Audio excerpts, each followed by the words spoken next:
Hey, dude, your video on the compression of thinking time and using paper. You're using like papers and models now. You're really upping your game, Javier. I don't know what I'm gonna do.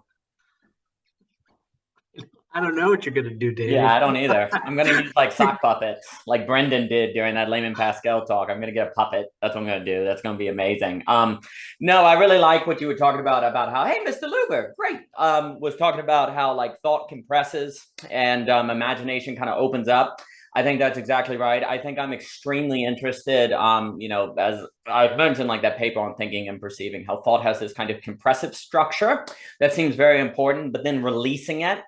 In both of these, like we need to think of, hey, Mr. Luber, good to see you, my friend. We're thinking, like we tend to metaphorically think about thinking as kind of focusing on, I focus on something, but we don't necessarily think it as some kind of compression or some kind of framing, right? But that seems to be more what's going on. But you see, if it would make sense that thinking is focusing when you're primarily thinking in terms of space, right? Because you're not taking anything away from anything. You're just looking at something and the same amount of information is present, right? But if literally timing is your main concern, there's a kind of compression that's occurring, right? Because your frame of reference becomes, in fact, that compression.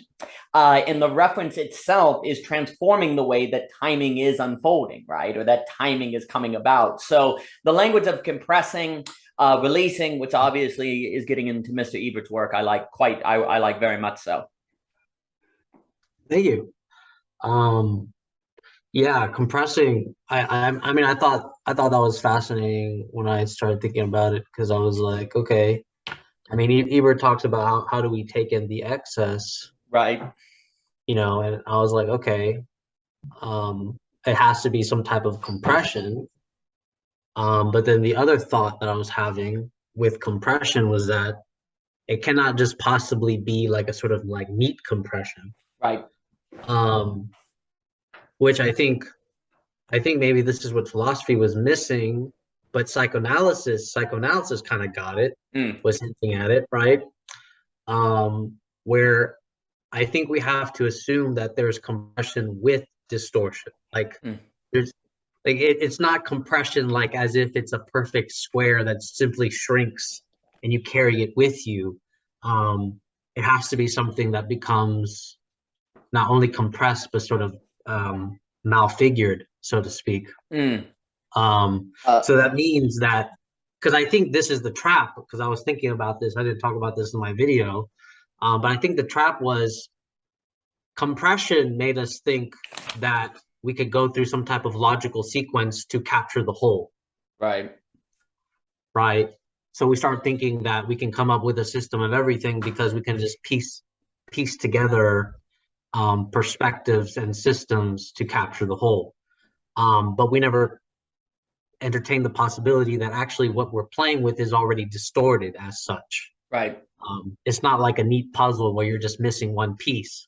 It's actually like I don't know. It's kind of like more like when you're trying to take a picture and then something moves past you real quick. You captured it, so to speak, but you don't. It's so distorted. You don't even know what it is. Um, so it makes me think that actually we've always had a distorted A/A. Sure. um, which I mean, it kind of makes sense to me because that would make us fall into the trap of thinking that there is some type of logical sequence for rationality to come up with this autonomous notion, but it's really just the distortion that sort of fools us into thinking that we can capture the whole as such. No, that's marvelous. And let me give it to Mr. Luber. And I'm so glad you two had a talk. And I had the pleasure of speaking with Mr. Luber for, about 3 hours on Tuesday night. So that was a delight. And I really like, too, on this idea that, when you compress a WAV file, you like can't open it. There's like something, the data changes in the act of compression. So there's a kind of distortion or it's too distorted in that form to get anything intelligible out of.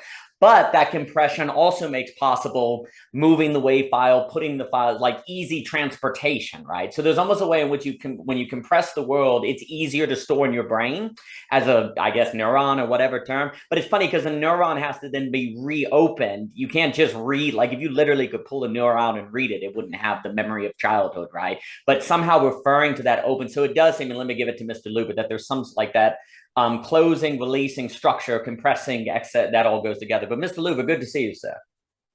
Yeah, it was good to see you too. It was a great talk, Javier. I've still been thinking about it, and it's definitely everything the past since our talk basically has been about time and space. I feel like Nice.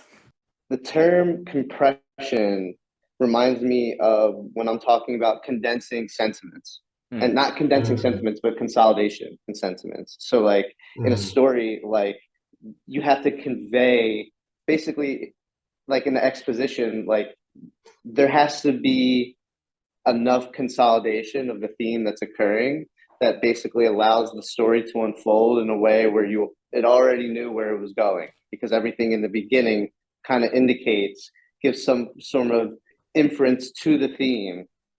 So it's in a sense, it's already knowing where it's going. It just doesn't know how it's quite getting there yet. And when I think of I think of things in sentiments. So when I hear like excess and absence, it puts me in a different like perspective, because it's hard to think of that in terms of a sentiment. I think like it's either like, I mean, it's not that hard, I guess, but like a sentiment that has too much access, like access, would be it's not understandable. It's not transparent. So like, I haven't read him, and I plan on reading him, but he's a predecessor of Heidegger. His name's Gadamer, like Hans von something Gadamer. But just the transparency, there seems to be this element of transparency that's very crucial, where the whole point of consolidating or compressing is for the sake of transparency. And for like the story, it's definitely transparency of the theme, like what's easiest to understand in terms of understanding the theme. And like that just means just triggering you to think about yourself. So like in a conversation where you're like compressing information, or you're trying to do something, and it's more in terms of compression, you're basically trying to convey that like transcendental dynamic that's going on in a more transparent way. And that's the point of the compression. It seems like, at least if I were to take it and compare it to consolidation, because that's what screams to me what it's like. You're just talking about consolidating meaning into a more transparent way of it being accessed by an observer. And then pass it. Well, and just as a little comment on that, Gadamer kind of says something where he's like, if you really want to understand history, you need to study art, because art is what shows the horizon of a period of time. Whereas if you just learn the information, you don't get the horizon, so you don't enter into it. And he's kind of playing in Truth and Method on the kind of the idea that Heidegger said, like learning about the Greeks is not learning to be Greek, right? And so there's this kind of problem, because how do you ever enter that? You got the hermeneutical circle, which Gadamer is obsessed with. And so likewise, it's like, well, art is actually a better way to study history, because then you might encounter the entire horizon, right? Where it's like, it's not overly compressed, or it's not compressed to the point where it's leaving out the emotional, personal, subjective dimension. He's like, you really don't learn about a period of history until you learn how it sees, and how better way to learn how a people saw than in its best art, because the art tends to not, it also has a Walter Benjamin aura that suggests the entire kind of metaphysics and orientation that people had. And so he's almost like, if you're going to study history, the only history is art history, almost, in a funny way. And also to your point, and I'll give it to Mr. Javier and Emilio, always good to see you, my friend, it's funny how, like, for me, when you have an idea for a paper, it feels like the entire paper was actually in the initial idea and then opens up from that, as opposed to feel like you're adding to the idea. So this morning, and I'll get into this, I was kind of thinking about Lacan in children and Piaget and different things, and does the triad of the real, the imagined, the symbolic fit with children as it does with adults. And it doesn't feel like, Jacob, good to see you, my friend. It's a pleasure. And it doesn't feel like with that, you're adding to the idea, but it kind of opens out of the idea. And I think like what Luber's saying with story is very similar. Faulkner will describe The Sound and the Fury not as something added to, but it feels like it was all there and opening up. So this language, Javier, I think of compression, opening, it seems to be what's kind of true when you're really dealing with a good story. It feels like it's opening out of that. In like a good paper, feels like it's opening out of that as opposed to going and kind of adding to it. And it's a different phenomenological experience of an idea. Whereas almost in a state of boredom, as we talked about last time, boredom is like you're looking for something to add. You're like looking for something to add to it. Or you have a paper, like why do so many academic papers suck? Because it feels like they started going, crap, I need to add to this paper to make it longer. It doesn't meet the word count. Let me look for something, as opposed to going, no, the thing that was there, people don't, in academia, often the papers do not reflect a unpacking of what was there initially. And once it's fully unpacked, you're done with it, right? Instead, it's like, it goes, it's like, oh, crap, I need an extra 10,000 words. Let me add the history of philosophy real quick. When you're bored, you don't feel like your day is unfolding, but let me look to something to add to my day. So it's interesting to explore how actually, if one is not opening something compressed, that could be a phenomenological indication of a mistake, of a sort of different problematic form of motivation. So I think that language is helpful that way as well. Yeah, no, that was great, Daniel. Yeah, I mean, I would say it's very similar to take an idea, trying to unravel it in the story itself. But I think with art, because like, for example, I was thinking about this a little bit as well. If we take the idea that there's always distortion with compression, that means that actually art would be the distortion of the distortion. Right? That means that art gets at, in a more pure way, the unraveling of the compression, rather than the initial compression that we're playing with when we're taking in excess. Yeah, those were my kind of just like initial thoughts on that, because I feel like literature gets at that more of the distortion of the distortion, rather than a more logical mathematical ordering of the world, because mathematics is not going to I think only quantum physics starts all of a sudden coming across the fact that there's distortions. Like, it's even possible the very fact that the observer is the distortion. And there's debates over this, right? So yeah, that's what I wanted to say. Well, what's interesting as a thought, and then I'll give it to Mr. Lubert and Emilio, and on the point of literature and art, Jacob just finished In Strange Woods, and all of you need to watch In Strange Woods. It's so freaking good. And I actually have an interview with tomorrow with Jeff and Brett, and they're magnificent. So In Strange Wood, freaking great. So freaking magnificent. It's kind of funny because I just to add, it's almost like what we call distortion. Is distortion a word, though, that kind of inherently is spatial? Because the distortion, like, if you can't, like, time is not something that, like, what is the distortion relative to time, right? Or is it just an unfolding? So is there something about art in being a distortion of a distortion that actually is better for being a distortion of a distortion? Because then it is more temporal and is more of an unfolding. A distortion is only logical in terms of a space that you're trying to see clearly, whereas a distortion might be a right ordering in favor of timing. Right. So in that way, distortion is good. In the same way that, there's some times where having your plans upset is what opens you up to vision. You think something you thought was going to occur didn't happen, and now there's new possibility. There's a clearing in Heidegger that opens up new things. So it's interesting to think as distortion in this sense as having a sort of positive element. But let me give it to Mr. Luber and then Emilio. Yeah, my head went straight there. For me, distortion is represented in story in terms of the tone. and I actually started listening to the podcast last night because Daniel sent it to me, or the story podcast, and I really enjoy it and everything. So every time I hear stuff like that, it's like, oh, I want to like, I really want to like think about making adaptations and that kind of stuff into screenplays. So everything screenplay wise, I go through my writing partner, and he really opened my mind in terms of his taste requires multi-toneness. Like if anything is just one tone, he won't write it. There has to be, like if it's a drama, there has to be inherent comedy that arises in the story. Otherwise, he just won't even like. For him, he just is like, this is bullshit kind of thing. So in the story, I'm like thinking about where the tone dynamic would come in like the screenplay, and like the live action of it.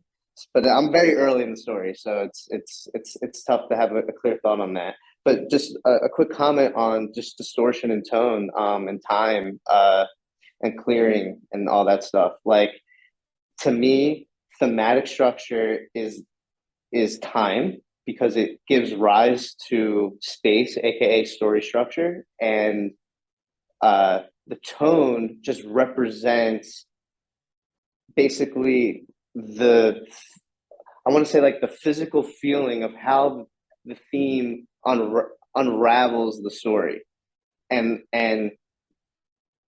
it constantly is changing the tone in a certain sense, because the world, like the story unfolding, is constantly changing. So how like the protagonist in a sense relates to that unfolding in the story constantly puts them in a distorted state, and that like distorted state opens up for multiple tones to be almost to kind of like strike on him, and like situations that are not necessarily normal for the protagonist. So I just think there's something about distortion and like it creating like a good thing in terms of showing that your time is shaping your space, and that you're not focusing on the space itself, because that's how you create, in my opinion, like a one-tone piece of art where you're just focusing on the space.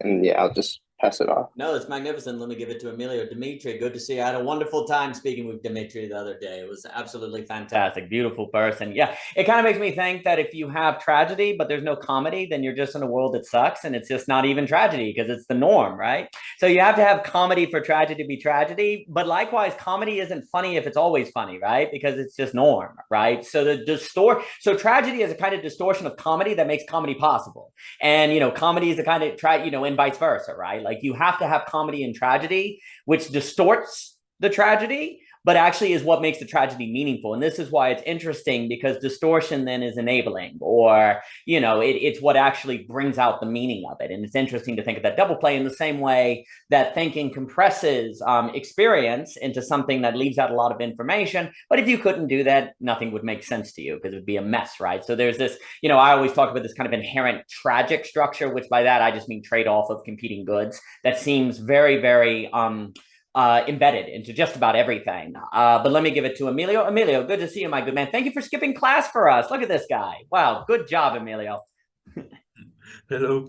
Actually, my classes have finished. I'm free, so that's nice. Yeah, and well, as always, so good to be here. And some of the thoughts that I had while hearing is that, for example, at the beginning when we talk about like the I forgot the term, like the unfolding of the idea. For example, I thought it was really interesting because I've recently read something like for example, you can in for example, when you start to write an article, right, you have an idea, but as you start writing, like some ideas start to pop up and it becomes its own thing and it grows from that.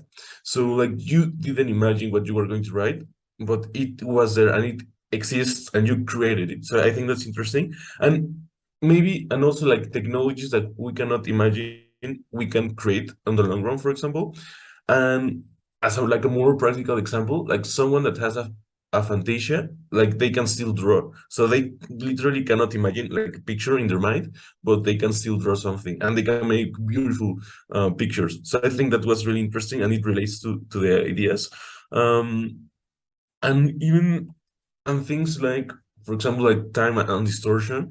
If some as a concept as distortion is inherently like physical, I think that's a really interesting idea because just yesterday I was talking with a friend that he's a chemist, and he was telling me all this cool stuff about like atoms and electrons and stuff, and like all fascinating stuff. Like, for example, when an electron, like there are different models to represent an electron. That's something that's well, that's a mental representation of something, right? So that's like very interesting. And there are different ways. Some like the most visual, like normal way is to think about it like a planet and like an electron spinning around like in an orbit.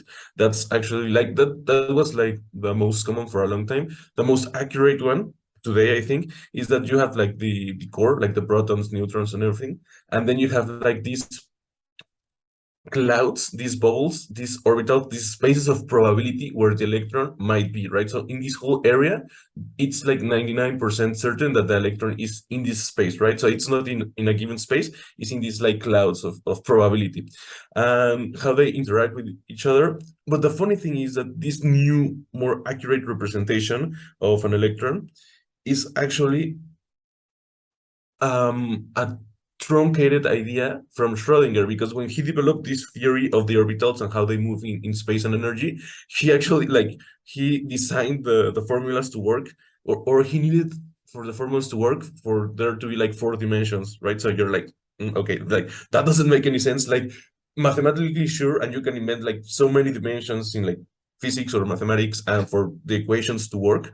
But then when you bring the idea to the physical world, you don't have 4 dimensions, right? What do a fourth dimension even means? Like you can say it's time or it's something else. Like you could interpret that in a certain way, but for the model or representation to become physical, they just took out the part of the fourth dimension, and then we end up with this physical representation of like spaces and orbitals and stuff. So I think that's like even in like the most fundamental things and ways, I think that ideas like numbers can exist without like physical representation. So there are some ideas that can live in its own way, but most of them or most of the ideas or that impact reality in a more like direct way are always grounded in the physical. So even like the metaphors we use like out expanding the idea instead of or like compressing the idea, everything is always related to like the physical reality we inhabit and the ideas also. And I just thought that was like a really interesting thing that help us like think in different ways, right? Because if you always think in like physicalness, you arrive at interesting things. So yeah, I don't know, that was cool.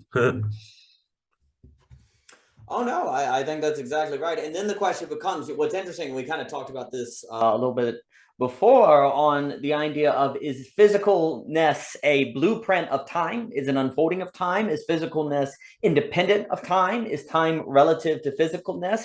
Or is physics, space, a expression of time somehow? And, you know, we've been talking about, like, I'm increasingly trying to understand more and more this debate between Bergson and Einstein, and Whitehead apparently is saying like, hi, Einstein, you assumed a certain geometrical curvature of which then is self-serving, because then of course you will find the math to justify that, because you can always find math to justify that. Like, I'm always amazed, you know, in the debate on is math created or discovered, you know, there's so much math.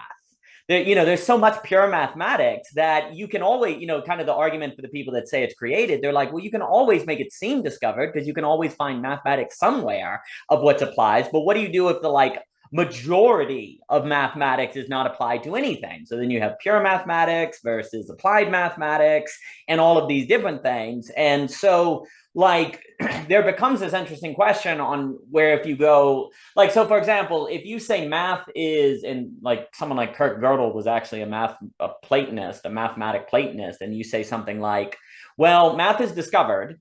Therefore, if we can find mathematics to justify general relativity, then general relativity is true, right? Because mathematics is discovered, right? But if instead mathematics is created, finding mathematics to justify a theory would not necessarily mean it was grounded, right? And you see, but then that's kind of, but you see, that kind of changes everything then, because you have a horrible situation now in the sciences where so much of it is bordering on being, you know, you can't verify the multiverse, right? You can't like empirically verify M theory or different things. Like it's so contingent upon believing that mathematics is somehow discovered and not created, because if it's created, then you can't use mathematics as strong evidence for any of these theories, right? Because it's just ultimately arbitrary, which then, of course, is one of the reasons why I guess I've gotten a little bit interested in Bergson. Not that I'm any expert at all, and I have to say this every time 5 times, because if I claim that, people would like ask me for details, and I'll just get under my desk and hide.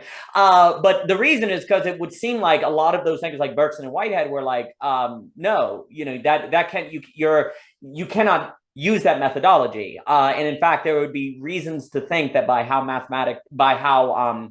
memory works, perception works, and how we see time operating, that perhaps this paradigm of physics today is not correct. Any paradigm of physics of which is verified by mathematics is suspect, because for mathematics to be strong evidence, it has to be discovered more than created. Does that make sense of what we're saying? Now, one may not buy any of that. One may have counters to everything I just said, but that seems to be a lot of the place of debate. But let me hand it to Javier and then Emilio again. And Luber just sent a great article, so I always like good articles. No, yeah, I mean that would be the problem. It being verified by mathematics, because again, like I feel like, you know, we're gonna be saying this till like we die. Mathematics is predicated on something very spatial. The very fact that we started taking quantity as such is something we derive from a very spatial understanding. And then we abstracted math because I think math is literally playing with space. And well, there's just infinite ways to play with space. There's gonna be a math for everything. There's you know, I don't see how there wouldn't be. But there's gonna be a math for everything. Now, in terms of going back to compression, and what Luke actually, and I've been trying to find a way to insert this idea, but now I think I found a way about language as well, about the hermeneutics of language and sign in relation to timing. What makes a great story sometimes is the hidden foreshadowing that is occurring. But if you think away the way language works, and we never consider this, there's something very futural about language, in the sense that it is consistently referencing, foreshadowing what is to come. The funny thing is, we don't know what is to come. We're just sort of like speaking as such, the characters playing in the unfolding of this event. So I really like to think that language is actually the reason why it fools us is that it has a foreshadowing. And I think even the concept of that, we talk like, say a word is a sign, and then a reference to another sign, and another sign, and another sign. Why does it keep going to another sign, another sign, another sign? It has to be the fact that it's foreshadowing as such. It's continuing to foreshadow. So it makes sense hermeneutically that when we're speaking, we cannot take that what we're saying as some type of like static box understanding, because what is being spoken, it is foreshadowing as such, which I think is very interesting to think about when we decide to talk and have a conversation, right?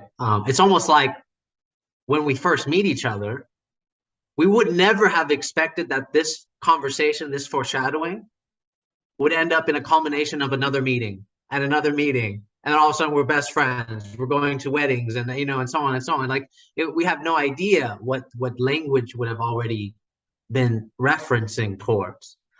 But yeah, that's it. Magnificent. And let me give it to Emilio, Mr. Luber, and Dimitri, and Mr. Barnes will join us. And I just, as a quick point, that makes me think of how like you can misspell words or skip words in a sentence and the person still understands what you're saying, almost as if they're occupying the end of the sentence before you get there. It's that weird thing. Like it is kind of weird that actually you think you're dealing with the words one at a time, but you're almost ahead of the whole before you take it. And I'll also add that just because even if math is created, that doesn't mean it is arbitrary. Right? In fact, it works extremely well. And then Barnes left because I didn't click accept fast enough. Oh no, Mr. Barnes, I'm sorry, Mr. Barnes. Okay, came back. Let me hit it quickly. Okay, Barnes, you're admitted. Like to say it's created does not mean it doesn't work. It's similar to like it in fact works unbelievably well, which is precisely almost the problem, right? Because then you want to over apply it, right? And so that's the issue. So it's important that we not conflate. Mr. Barnes, good to see you, my friend. It's very important we not conflate created with arbitrary or non-effective. But I just wanted to note how it is interesting. It's like in language, you are kind of at the end of it at the beginning. But let me give it to Emilio, Mr. Luber, and Dimitri. Yeah, I think it's interesting because, like, for example, with these things that, like, for example, when Javier was saying that something foreshadows something else, like we still run into the concept of time, and I think it's something really interesting because, for example, I think time is a lot like space in the sense that you need a reference point. Like, for example, for God, everything happens at the same time. I imagine kind of like a timeline and God like being above it, and he can see like the past happening at the same time as the present and as the future. So and that's how he like obviously, like as a hypothetical, he experienced time that way, but as a human, you have a reference point, right? So you have like a before and after, but only because that's your reference points. You could say that the future is happening right now at the same time that the past is happening right now, even though we're not experiencing, right? So everything happens at the same time, which is kind of weird and trippy the first time I thought about it. So, and in that way, it's interesting because if the future is already happening, you could say, and like in a pragmatic sense, even like you could say if the future is already happening, it does trace back to the present, because why wouldn't it? And when you're reading a sentence and you are about to read the last word, in a way you've already read it, I don't know. And also you could say like a more scientific explanation could be like your brain is like patterns and stuff, but patterns are like kind of when you accurately predict a pattern, is like you got a glimpse of like a second into the future. You could think of it that way. And I think it's really interesting because, yeah, the same way that you're in space and you're in a certain point in time and everything in space relates, where you relate to everything in space given the point you are in. If you're in the top of a mountain, like you everything is the space you see and relate to is it relates to you in that you're in that point of time. At the same time with in space, at the same time with time, because depending on at which point in time you relate to everything else, past, present, and future. And I think that's interesting for all these different implications. And in the concept of math, I think it's really really interesting because you could say it's created or it's discovered, but it's one of the few things that are like it almost becomes like pure abstraction, because obviously you need like the number one is still a symbol that has to be like interpreted by like a human mind, but the idea in itself is so abstract that it holds up in itself, and you can do like all these real like weird things. Because I was thinking yesterday also that, for example, when you play a video game, right, you could say that you are basically experiencing like a micro universe inside the screen, and it's weird. How did you create such a world? How can we simulate and compute reality, right? And it's really, really, really weird. So that means that it looks like reality can be computable. You can with its limitations, right? Because some theories or equations contradict each other or don't work together, like general relativity and quantum mechanics, like they don't really fit. So even you can have mental models that clash into one another.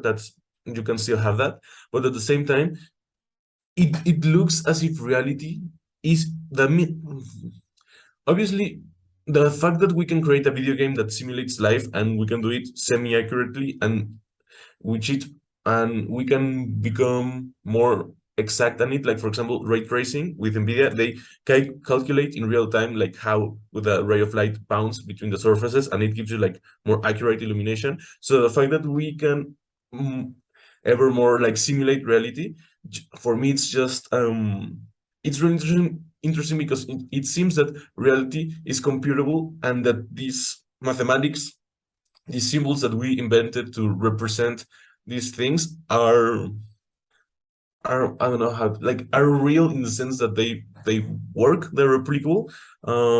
So I don't know, I think that was really fascinating. So yeah, those are just some thoughts. Yeah.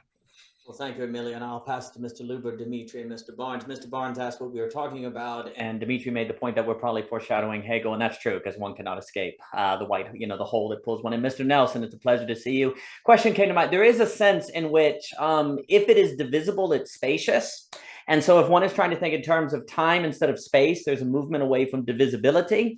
And also where there's divisibility, there's spuriousness. So that brings, there you go. We got our Hegel reference there, right? Spurious infinity. And one wonders, as a question, are dreams divisible? Or are the objects, when you have a dream and you see a cup on a table, is that divisible from you in the dream, right? There's a sense in which you would say yes, and there's another sense in which you would say no, right? So in a video game, is there divisibility? Or is it all the same phenomenon, right? Is Mario divisible from the green pipe that he's jumping over? Or are they somehow one in the video game, right? So there's this weird question when you have an entire schema, whether it be a video game or ontological schema, if I can get my O word quota, or is there divisibility in that? Because if we're alluding to Bergson in the holographic universe, there's a way in which we says it's not divisible because there is space in reality and divisibility in the same way that there is in, say, a dream or a video game.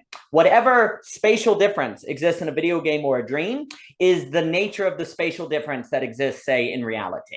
Now, of course, the question becomes, what is the nature of that? And that's where it all gets fun and confusing. And it's, and then it'll get into Zeno's divide and how the impossibility of locating now. He's like, if you can never locate now, well, then you can't talk about time in terms of space, right? Like if now is always gone, then you can't meaningfully divide up time. And likewise, if you can never, we'll talk about Zeno's divide and different things, if you can never cross infinite halfway points, then you're not. And so, that way of measuring reality must somehow be off. And so those are some of the thoughts. So, Mr. Barnes, we were discussing stuff like that, but let me give it to Mr. Luber, Dimitri, and then Mr. Barnes left because his internet is so cruel. He looked like a cool kid walking down the town somewhere in maybe San Francisco or London or something. I'm in the same office every time. But Mr. Luber. So just the comment on so right now I'm like mapping out like time and space really as like Heidegger relates to it, and then just also like the comments on language that Javier was saying just made me think that there's no private language, but there's a privacy in language. So like what that means to me is that basically what Emilio was saying, how like language doesn't disclose like truth itself. Like language isn't what's captured in truth. Like language doesn't capture truth. It has the possibility of like divulging truth, but it itself isn't like the wielder of truth. So to me, it's interesting how within language itself is like a medium for kind of like Dasein in the sense that language captures our ability. Well, language gives us the ability to communicate with being with a capital B in like the most inherent way possible. Like we're in language, we're in Dasein, and Dasein in a sense acts as like a two-way capacity where like just being crude, like almost talks to capital B with a big B and talks to lowercase b with a little b and is able to mesh them together in one. And that it uses language as like a tool or means to participate in like that bringing together into Dasein, like being and little b. Yeah, that's basically was my thought. I hope that makes sense. But Andrew, let me first ask you, how are you differentiating between the small b being and the big B being? that's a great question. The big B is the backdrop, in a sense, to the small b. And like what I mean by that is me and my environment around me, like kind of like a Vervaeke move, like we co-afford each other the ability to be. And that affordance in itself, that like no thingness, is like this backdrop that allows for basically the subject and the object to be the subject and object. And like that backdrop is where being is. And Dasein is basically like within this context is just exist, like we are in existence. Dasein in a certain sense is like existence itself. And that we're like the backdrop affords existence to be existence, while existence itself affords us to be in it, if that makes any sense. Well, I haven't read Heidegger at all, so I'll have to go deeper into it to because I think Like, these are probably like the simplest questions are can have a lot of ontological weight to them. That's why I like them also. But and so in regards to mathematics, well, is it created or discovered? Why not both? They are created only as discovered. You're never like instantiating them. You're always creating them and finding them as you create them.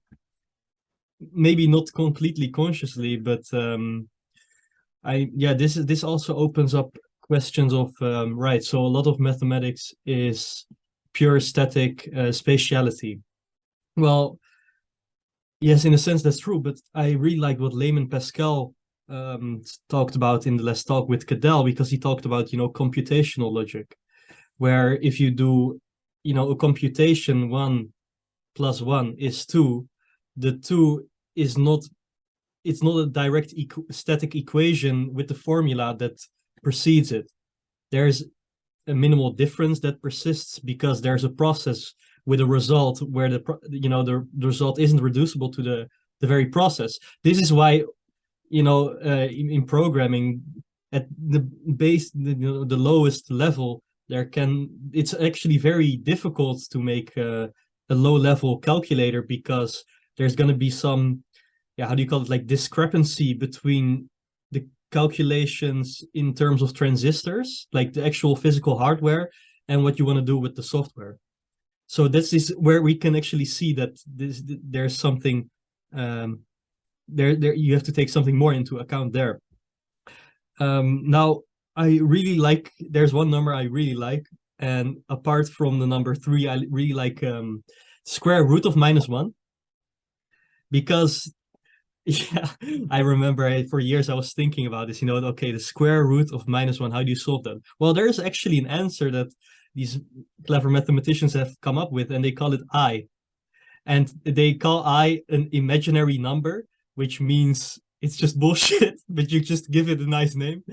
But the thing is, when you can use I in formulas, of course, you then get a spurious infinity of a bunch of other imaginary numbers. but it has, I believe it's been told to me that it has some use cases, just like, the number 0 has use cases, and negative number as such have use cases. But we can also like do a little philosophical cheating with answering the question, what's the answer to the square root of -1? And I think you could say that it is 1 and -1, right? It's like, it's not A is A, it's A, like A is A and not A.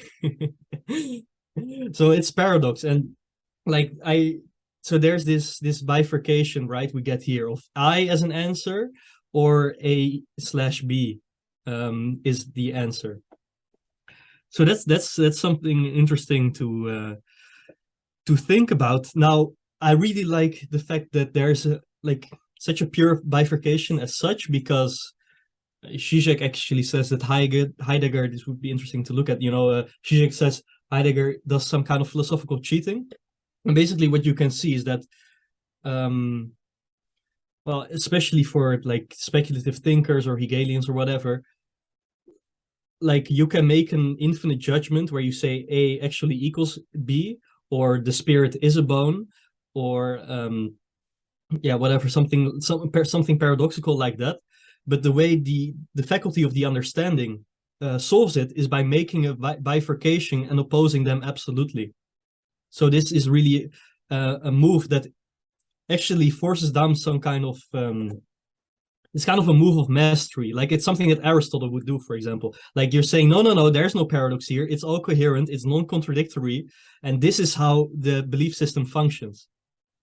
So this is also why Zizek says my ontology is non-normative, and everything that you like try to, like, against the backdrop of it, try to posit that has some normativity to it, or otherwise said there's a master who's making the distinctions. This is also why I think Zizek's leftist project has nothing to do with his ontology, but I wouldn't go into that now. Also, Emilio, I really liked what you said, like, yeah, the past and the future, they are happening right now. And a formula I really like in this sense is that actuality and potentiality, they're opposites, right? Well, let's think of them in opposites for a second. But there's also an actuality of potentiality. Like the fact that potentiality right here is actual with us. And the word for this is virtuality.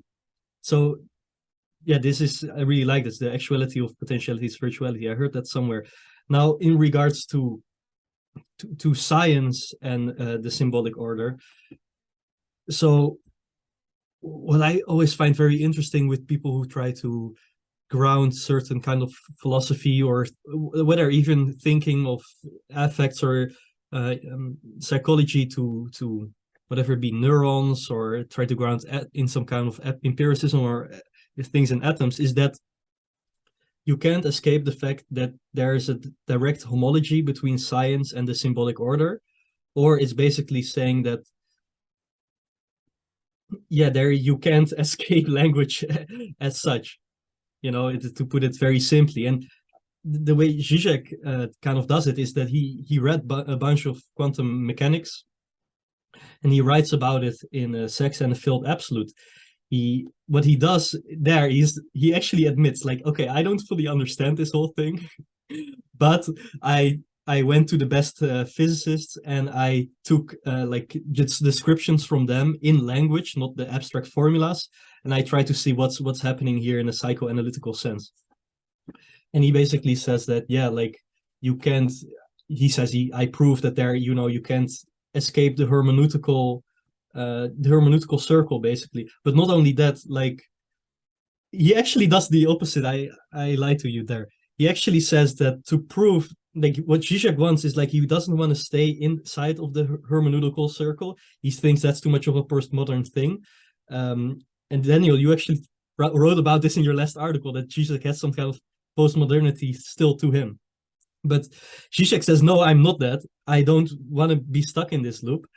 And I also don't want to be stuck in the naive ontology that merely grounds things in self-identical identity, right? So this is why he tries his project with the symbolic order and quantum mechanics. Now, you can think of it whatever you want. Personally, I'm not super interested in a lot of science, because I am very interested in human relationships and religion and stuff like this. So yeah, that's it for me. Thanks for coming to my sermon. Well, thank you, Dimitri. And Mr. Barnes, I know you had your hand up, but no pressure to speak before I give it to Javier. A few things. In the article, I think Zizek is popularly known for a lot of his political commentary, which tends to be more postmodern, but I think it's very important to see in his ontology and even some of his epistemology striving for something that I would align more with the modern counter-enlightenment, and that's why he's such kind of an interesting figure to me. A few other things on what you were saying about created and discovered. I think a very important book is called The Finite and the Infinite by Austin Farah. It's and by infinite, he doesn't necessarily just mean theology, although he gets to theology. He means the way by which the finite relates to anything that is yet to be finite. And that might be something realized, like a potential that's yet to be realized. That could be the future, like all these things that are yet to be realized. So how do we relate to them? And basically what he tries to do is he does indeed destroy this whole like let's take the map isn't the territory logic, right? It's like, oh, you create the map and then you discover if it matches with the territory. And he's like, no, you wouldn't be making that map if you didn't know there was a territory. So this notion of separating created and discovered you can't do, because you've already discovered something if you're trying to create something, right? And then if you create the map, you then go out and discover it matches the territory. So you can't separate those things. I just use that language to talk to the great debate. Is math Platonic or is it not? Is it created or discovered? But the genius of someone like Austin Farah is precisely that it is not even imaginable that someone would try to create a map for something that had not been discovered. Like, you're not just going to sit in your room and be like, let me make a map for something that no one knows anything about, right? And so that's where he's also, and then at the end, he goes through and he tries to complexify theological epistemologies, metaphysical epistemologies, where it's not purely cathatic or apathetic. It's not purely analogy of being or the absence of being. He's saying, you're always in the business of creating because something's been discovered, maybe in an absence, or you're discovering if what you've created matches up. And that actually is a really important move, because that means you can't have an epistemology that is purely humanitarian. The humanities are purely scientific. You are always in the business of a bothness. And that will get you into science of logic, basically, the subjective logic, the objective logic, and different things like that. The other thing I will say on this notion of time being all at once, as I understand it, one of the reasons Bergson is very interested in memory is because he's like, memory is what tricks us into thinking that time is not all at once, because memory creates the impression you can divide the present from the past. And then imagination allows you to imagine the future. And really, in a way, I mentioned this with Mr. Trey Lunat, dementia in a way is actually a revelation of the nature of how time actually is. When you're not able to remember anything, we tend to say, oh, you're losing time. But there's actually a way in which you're being unveiled to the real nature of time. And that is that the only time is all here. Like, if you can't remember, you can't create the impression that time can be divided, that it all has to be experienced here. But it's kind of interesting then, because like a biological failing can be then associated, or a mental failing can be associated with a revelation of how time actually is experienced all at once. Now that point has to be brought out. But let me, Mr. Barnes, if you'd like to speak, no pressure. I just know you had your hand up before the phone cut, and I'll give it to Javier though, if not. Mr. Barnes, it's really good to see you, sir. Can you hear me now? Yes, there he is. I did something witty. I was like, as the anti-philosopher in the room, I need to bring us down to earth a little bit. But no, I really enjoyed the counter-enlightenment essay you wrote. I thought it was very important, especially for someone like me who isn't read on Hegel, doesn't really understand it. But it sort of feels to me like we're kind of grasping at straws here. Like, if we can't understand we can't understand some sort of absolute truth outside of time in our cultural context, what are we even kind of reaching for, really?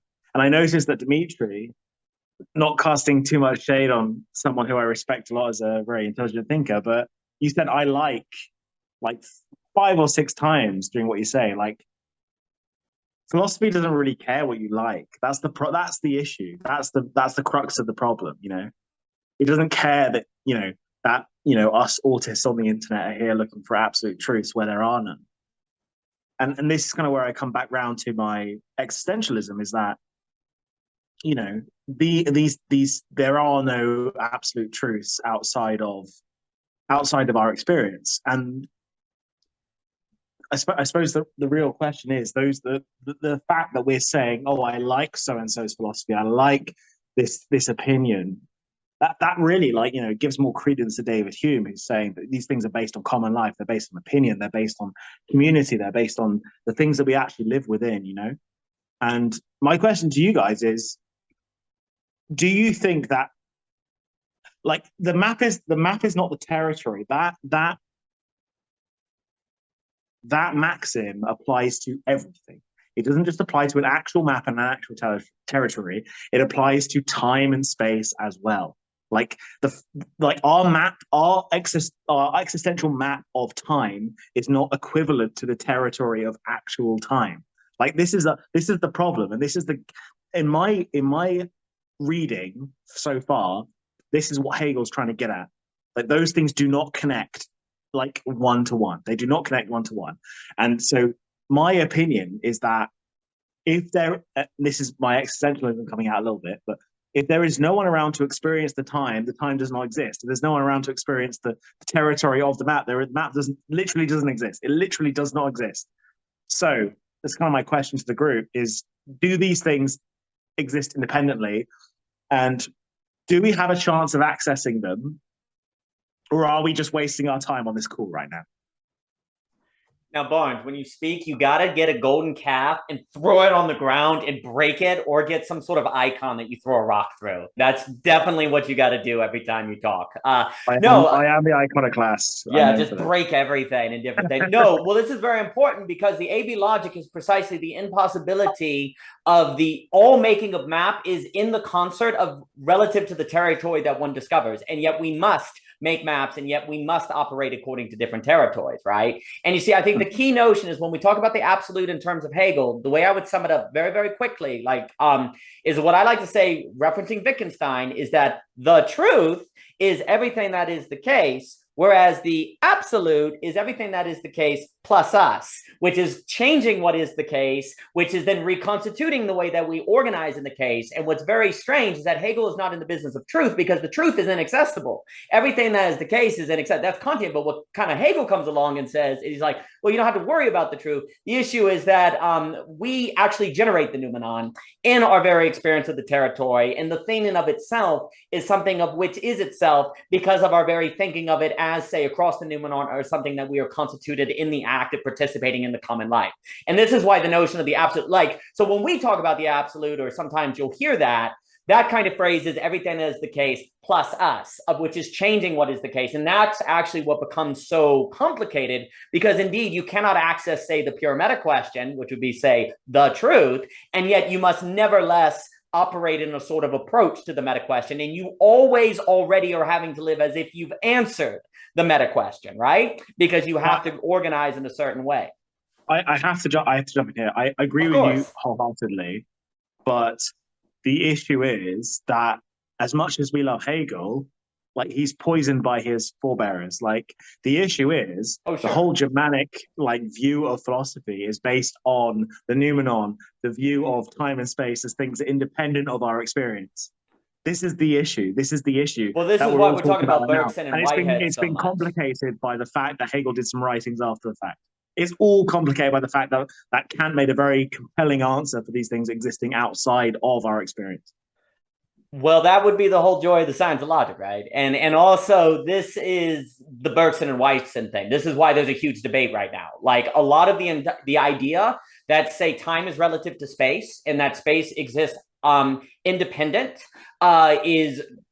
it rests on an assumption that Einstein makes in his mathematics, that you can assume a certain curvature of the universe. Whereas Bergson and Whitehead come along and he say, no, actually there would be every reason to think that space is an expression of time, which would then therefore mean that time has something to do with the unfolding of the agents of which experience time. And this would then get into some really weird stuff about the fundamentalness of stuff like consciousness and all this other weird stuff, which, if that's the case, if there's something fundamental about consciousness, well, then time and space are expressions of that fundamental consciousness, as opposed to consciousness just observing it. So what you're getting at then actually rests on particular physics questions of the debate between, say, Einstein and Bergson, or then Einstein and quantum mechanics. And that's where everything kind of becomes a lot of fun.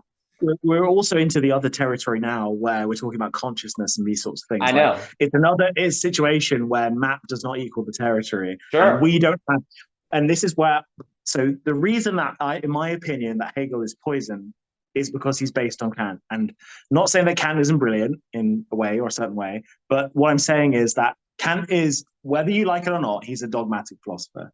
He says things where he does not have philosophical certainty. He is speculating that time and space exist outside of our experience. Mm-hmm.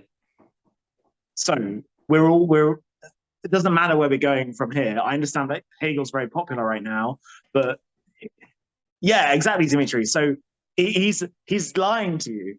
Germans love to lie. Germans love to He lie. loves to lie. But here's the thing: it's like he's the guy who's categorically against lying, yet he lies because he's got to make a name for himself, right? Mm-hmm. But there's no philosophical certainty that the metaphysical truth is that time and space exist outside of our experience. How would you even prove that? Like, how would you even prove that stuff? Well, It's a yeah, speculation. I mean, you It's don't, right? speculation. I mean, this is the issue. We're talking about the problem of the scientific method having to assume or base itself on mathematics, of which is only valid if you assume that math is created, not just is discovered instead of created, of which ultimately would have to be both. I had like a 2-hour conversation with a friend of mine the other day, like trying to say that, like he was saying, no, the Planck constant is like a definite constant thing, and I was like, no. Like, this is a dogmatic certainty. You're just asserting that the Planck constant is a thing in reality at all times. You don't know that for philosophical certainty. There's a different level of certainty. Like, people think that empirical truth is actually truth, but it's not truth.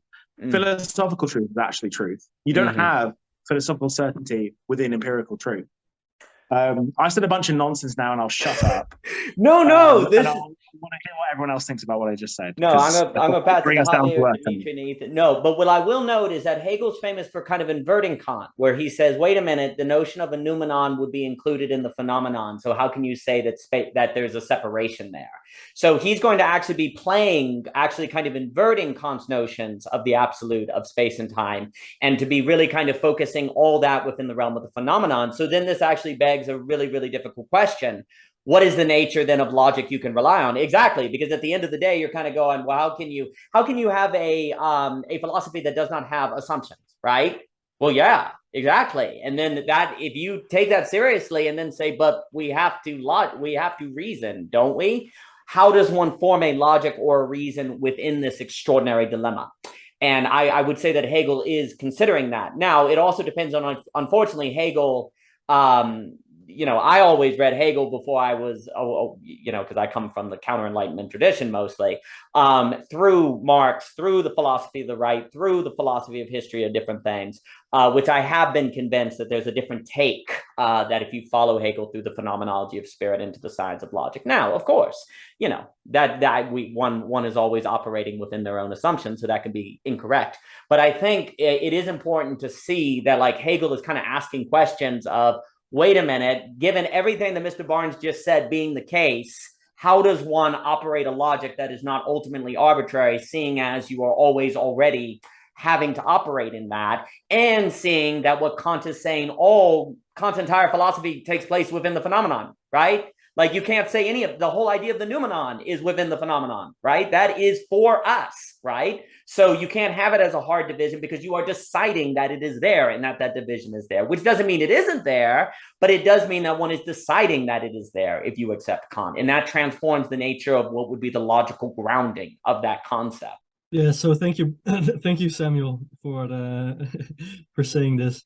I always agree with myself. As a matter of fact, I have the best opinions. That's why I like it so much. I'm not going to pretend it isn't so. I'm always the culmination of thought. The emperor of logic, whatever, like Hegel. Beyond Hegel. I suspect it's way closer to the truth, that it's not the actual truth that time and space are independent of our reality, but it's that the real truth of philosophy is that we're trapped in our own heads, whatever that fucking means. The real truth of philosophy is that we're trapped in our own heads. Well, to finish my point is to say that philosophy is about aesthetics. That's why I said I like. And I mean, I basically agree with Fichte here that, like a philosophical position, the explication of your thought system or whatever is just an elaborate way to, put forth your subjective disposition or your basic attitude, which is, I guess, something that Hume really loved. Now, in relation to, well, so that comes up with the conversation between me and Daniel that we just had over the last days, and yeah, I think that's really. I mean, yeah, like, so if I say I like this and you say, yeah, well, I don't like it, well, that's fine, you know, like I don't have to convince you of my way, even though we think it's superior. Otherwise, we wouldn't think it. Like it would be hubris to like pretend, oh, you know, I'm just a mere cog and I'm just saying whatever, but I'm completely impartial to the truth. No, you're completely partial and you love what you're saying, right? So in relation to Kant and Hegel, well, Kant did something very, very subtle, you know, he wasn't just a skeptic.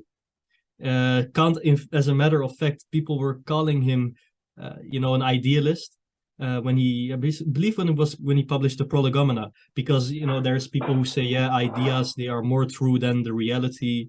But Kant was furious at this. He couldn't bear being called it, because he says, no, it's not that that basically the phenomenon are just illusions and the real reality is out there, but I will never perceive it. That's not what Kant's project is about. That's what he was furious at, and he didn't want to be associated with. A lot of people don't get this. So what Kant's project actually was is like the question, okay, but for the phenomenon to be like this, how do the a priori pure Verstandsbegriffen, like the pure, how do you say it in English? Like the pure concepts of the understanding, how do they have to be? What do they have to be? And well, they have to be time and space, because otherwise nothing could emerge in it as a phenomenon to me. So Hegel basically takes the next step, because Kant kind of was too Spinozan, too positively rationalistic in his answer, because by implicitly exempting himself from, you know, the universality of all those a priori pure thought, pure understanding concepts, he basically took the position of the noumenon, like, and he grounded positive features to that noumenon implicitly. So Hegel's project is not how does our mind have to be for phenomenon to like appear to mean the way that they do, but how does metaphysics have to be? Like, how does metaphysics have to be minimally so, in a presuppositionless sense? And that's what the science of logic is about. I think, like what you said, like Hegel is poisoned or Kant is poisoned. The way I look at philosophy is that I assume, like at least I hope to, I assume that I am poisoned by like the unconscious socialization or ideology of the rebel. And then when you go to philosophy, the first thing you have to do is to be like a chimney sweeper. Like you have to, you know, you have to make everything, you have to clean the stables, the Aegean stables, you know, like this huge stables, which was full of shit.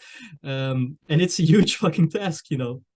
And I like actually what Zizek says on Hegel. He says that Hegel does a purge not even Stalin would have imagined, but not even Stalin could have imagined. And that's kind of our job with reading Hegel. It's not that we get more positive knowledge from reading Hegel, but we're just trying to see what's the most 0 point minimal thought that we can get. And then we come to negativity and the subject and things like this, which has a kind of formal feature to it, which is the notional dialectical movement of the notion.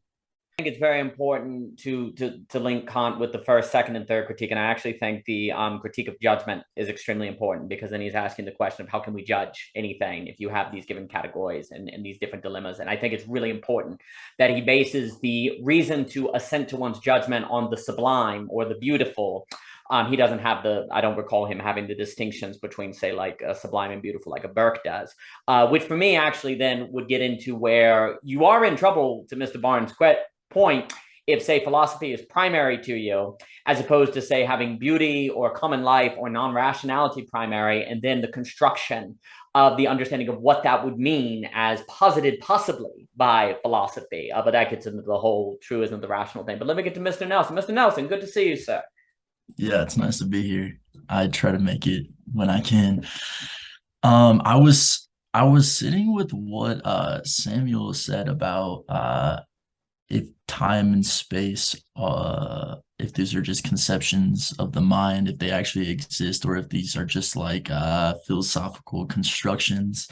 And there was a couple things that felt relevant to bring up. One is like, my background is like deep meditation, like doing like really long meditation sits, and I can say that the deepest meditation sits that I've had, it's this experience that the conception of time breaks down, and it's just kind of this feeling of like this eternal here nowness without any thoughts of the memory of the past or anything like that.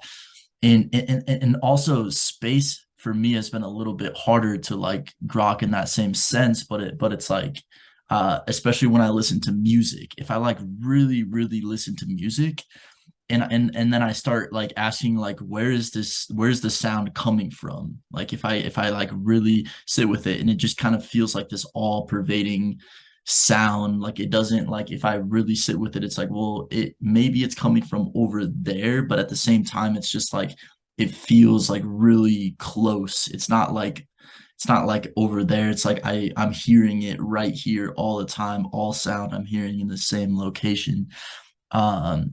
And I wanted to, yeah, there was a couple of other things I wanted to bring up as well, which was like, when we're talking about like this all these thoughts and philosophical constructions, is this sort of like thinking primary, or is the territory primary, or are they connected in one and the same thing?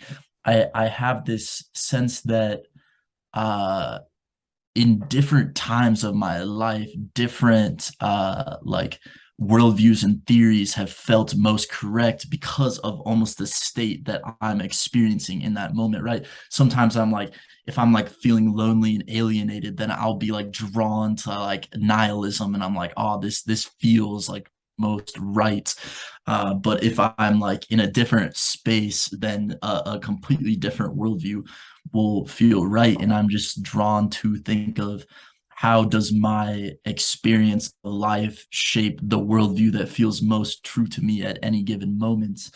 And I've been contemplating that recently with like we can understand all these propositions, but how much does the experience shape the truth of it? How I've been relating to that recently is like, I always like dismiss like Christianity as kind of like propositional dogma.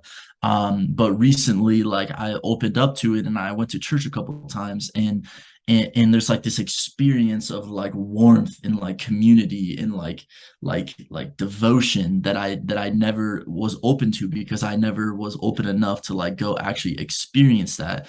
And it's like whether or not you believe believe the propositions in the beliefs that is put forth by like the Christian worldview, like there's a certain experience, or like of being in church, like that you can't understand by just like thinking about it.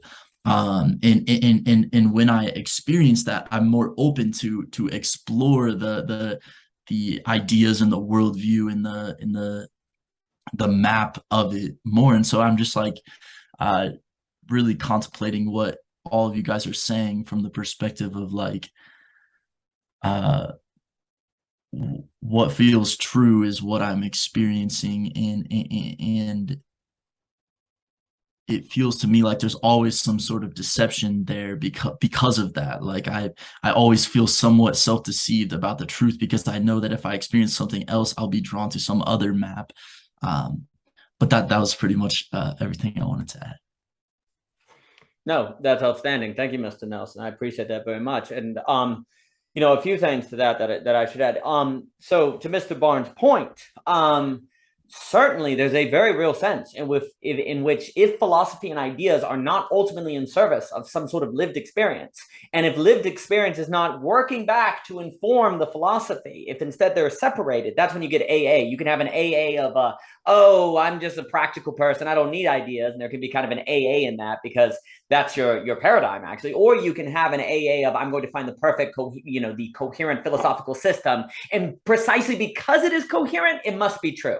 And that's the mistake of conflating coherence and correspondence. And I call that the problem of internally consistent systems.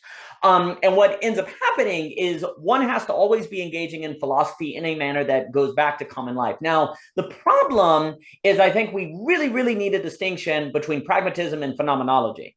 Because a lot of people hear what we're saying and saying, oh, you should only do philosophy if it's practical. And this is why I think it's so important to note that Nietzsche goes after pragmatism as possibly being very problematic, because you're defining what you should do in terms of use, and almost always use is captured by the socio-political order of the day. What happens to be practical is not what you decide is practical, but what the society decides is practical, and so you end up in a kind of Deleuzian capture. But there is something about phenomenology, as in the experience of, in a fuller sense, that's not just reducible to practice and use, that seems incredibly important for determining what philosophy has the highest probability of being valid or not. Now, one has to learn the art of phenomenology, and this is why I'm always obsessed with the arts, beauty, the experience of, say, dialogos, where you were mentioning how in meditation time changes. Like in dialogos, 4 hours will go by in a conversation. Like, what happened? All of this seems to suggest that there are certain conditions that a person can meet, say in dialogos or meditation, that transforms how time is experienced, which would suggest that perhaps our hard-nosed understandings of time are arbitrary or problematic or need to be complexified, right? So the question so there are kind of different kinds of philosophy, right? There's a philosophy that has a very hard categorical thinking about reality, and then everything has to fit into it, or a philosophy that says, I think time follows Bergson, or maybe you say, I think it follows Einstein, but then you do a dialogos experience, you're like, wait a minute, there's some sort of transformation based of how time is experienced based on the conditionality of the subject. And then you open your hand a little more. Like, Layman Pascal was talking about, and Michelle always talks about with the bird, where it's open and closed. And so there are different kinds of philosophy that one engages with, which is a lot of that I get out of the counter-enlightenment. But that is not merely pragmatism, right? Like if you're just looking for how to use philosophy, you may miss the observation of how time transforms, say, in a dialogos conversation or when you're doing art or having a good time, because there's really no apparent pragmatic use of that recognition. But phenomenologically, that is very important, and that should reinform your philosophy. And then if it reinforms your philosophy, you may change your framework to spread into other areas, which ultimately may change how you carry your common life, because you may go, life is better when I experience time more so like that. How do I have more of that? How do I do more conditioning of that? And how do I make that the metric of relationships? And that's why I'm always talking. That's why I think Kant's move in the third critique, where he's like, hey, beauty somehow suspends your thinking and the world doesn't vanish. Isn't that weird? It's almost like if you stop thinking, everything's still there. So we certainly can't reduce everything to thought, right? And the very fact that when thinking is shut down by a sublime experience that you still experience and know that it's beautiful would suggest that we do somehow have access to things of themselves in the aesthetic experience. It's just at the moment we think about them, we can't know them as that. So the sublime in Kant is a huge, huge deal. And I was talking with Pei about this. I'm not enough of a scholar to say. I really do feel as if Kant had all three critiques in mind at all times. Like he spent 10 years where he didn't publish anything. And he was and I really do think he may have had the whole arc of his thought, but everyone reads the first critique. I think the freaking critique of practical knowledge is super important too, because he's like, we practice things and know they are moral simply because of the unfolding in practice, even if we cannot necessarily ground them in a priori, right? And so there's a bunch of moves in Kant that are pretty complex. That I understand, but I'm no expert. But then I'll pass it on to Mr. Barnes. But I definitely think too, though, at the end of the day, one of the reasons why we don't like the phenomenological approach, as I was just exploring it, is because it doesn't give you certainty. You have to live with the anxiety of maybe I'm crazy and just doing this to myself, right? Whereas if I'm empirical or a pragmatist, it's much more kind of certainty feeling, right? Because you can see that it helps people. You can see that it's practical. You can see that people use. Whereas if you do the phenomenological method, which I would associate with more Hegelian, Nietzsche, and blah, blah, blah, there is an uncomfortableness. There is maybe I'm deceiving myself, but that's where it comes back to the subject conditioning to the place where they can have faith in themselves. And you do have to take risks to create value. You do have to say, no, I really do think there's a transformation in time in the dialogos experience, and I'm going to try to cultivate more of that. And yeah, I really might be crazy because I can't name for sure. Well, you got to take that risk if you're going to create value. And that's what I call the quote unquote real choice. And that's where I actually think for common life to have a positive function without it being a source of the banality of evil and Hannah Arendt, to reference Mr. Hume, then it has to, the common life has to entail some sort of real choice that has some sort of risk and says, I'm going to take my stand. Now, I'm not going to be a closed-minded bigot, but I'm going to kind of take my stand on these sort of notions of, no, I think this is valuable. I find it intrinsically valuable, and I'm going to have it intrinsically motivated me, and I might be wrong. And I actually think that, to Mr. Barnes' point, a philosophy that does not have in its very system a necessary variable of I might be wrong is a problem. And that seems to be what we have to get, like not just like a kind of arbitrary, oh, I might be wrong, like you just say that to sound nice. No. Your philosophy should have in its system the variable, I might be wrong. Like the variables of the system, you know, I'm using system, whatever term, like leads to that where you might be wrong. And that seems to be ultra necessary because that's the opening for the common life, for the other person, and for the correction. But let me give it to Dimitri. I really like what you said there, because that which goes wrong is the subject.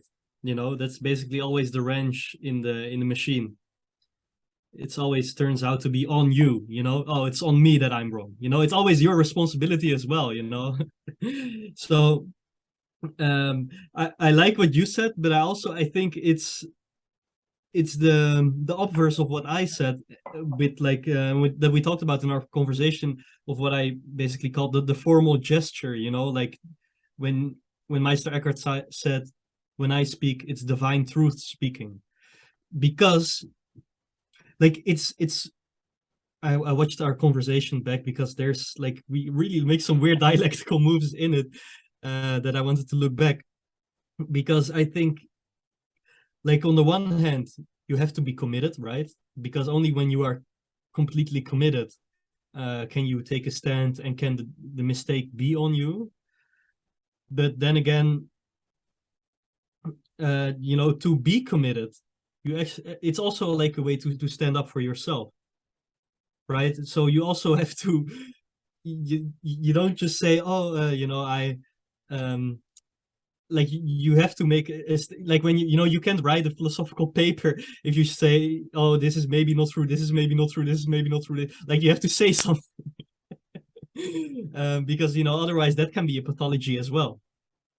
And, you know, the social masochism kind of part. So I think it all boils down to that metaphor. I think it's been talked about a lot in the net, that, you know, either with the bird or like with the holding the pen thing, like it all boils down to that in the end. But so like the question that still begs the question, like, why? So, okay, you give me this metaphor with the pen, but then why Hegel? You know, this guy wrote so many like unreadable thick books. And I would like to ask you, why is Hegel so incomprehensible, especially at first? Because, you know, when you read it more and more and force yourself through it, like for me, that I really had to force myself through it, like then can you really kind of have more of a grasp for it. But yeah, I think anxiety is probably central here, because I really like the point that that Ethan made at the end of what he said, that like people, I think they are scared to read like vastly different things, because they might think, if I read that, well, that's not true. But if I will read that, I'll probably think that it is true, and that will change my thoughts. Of course, they never consciously think it out in this way, but this fear is very real, right? Like people do choose like, okay, this is the selection I'm going to read, and I'm going to read those other things. Like there's Hegelians who are massively anti-Nietzsche, because they say Nietzsche makes philosophy too poetical. It's not even philosophy, things of this nature. So we can't read everything, obviously. So what do we do? What do you think? What do you guys think? No, I think this question of what is the nature of the real choice that is simultaneously open to being wrong? Because if you're open to being wrong, then you're not really committed, right? Because you're holding something back. Yeah, ain't that something? So that's a very important question. Which for me is, Wittgenstein's, my favorite book by Wittgenstein is his book On Certainty, where he says something like, in order for the door to turn, the hinges must, hold place, where he's basically saying that all thinking requires certainty to occur, because if you didn't have certainty, you wouldn't be thinking that. Now, I actually think what he's talking about is confidence, and basically for me, when I say your system must have the variable of possibly being wrong in it, what that would say is a lot of people's systems are like, oh, no, this can't be wrong because it's got the math that proves it. Oh, I proved this theory. My philosophy has to be right. Like there's an internal consistency where you say, because it is internally consistent, I therefore must be right. And for me, the issue is that when we say that it can be wrong, you can say that things can change, or there can be, instead of like horizontally, you have to commit that it's internally consistent. Otherwise you wouldn't, but you're always open to the possibility of something vertical occurring. And I was going to bring this because Javier will talk about the event, or something transforming in your life, which can only occur, by the way, a surprise. Surprise is only possible from a place of commitment. Change and surprise can only occur if you stand somewhere, but you always have to be aware of that. And actually the irony is precisely in order to avoid surprise, people don't commit to anything. This is kind of the key. Like to truly commit to something is the only possibility that you can be wrong. Right? You actually can't be wrong if you don't commit to anything. So this is the funny thing. Like we're like, oh, we don't want to, like if you commit, well, then you can't believe you can be wrong. It's actually only in commitment that a true error can occur, because that's when you can be fooled. So that's you have to face that. That's like why people don't take risks, because they don't want to lose everything, right? And also too, like if we're talking Christianity, like in the very internal consistency of being all in on Christianity and believing and being willing to die for it, there's also a Holy Spirit in it who can change anything at a moment, or show up in the night and send you in a new direction. So you thought, what I mean by saying that you end up being wrong, so you thought that you were, say, supposed to live on a farm in Central Virginia, and then one night the Holy Spirit shows up and says, no, actually, you're supposed to go do this work in China, or something like that. So there's a way in which you're wrong. You were wrong to think you would be spending your life there the entire time. But it was only by going to the farm and living there that the Holy Spirit could then show up there and send you in the new direction. So the wrongness is part of the journey, and it's contingently wrong only if you don't change when the shift occurs. So you have something going on there that I like to call flip moment. So, as long as you follow the flip moment, it is not wrong, but retrospectively, there's an incompletion that's always part of it. And all of that is only possible from a place of commitment, though. All of that is only possible from a place of really being embedded in something in a common life. But let me give it to Mr. Barnes, and then if anyone else would like to speak, please. Great.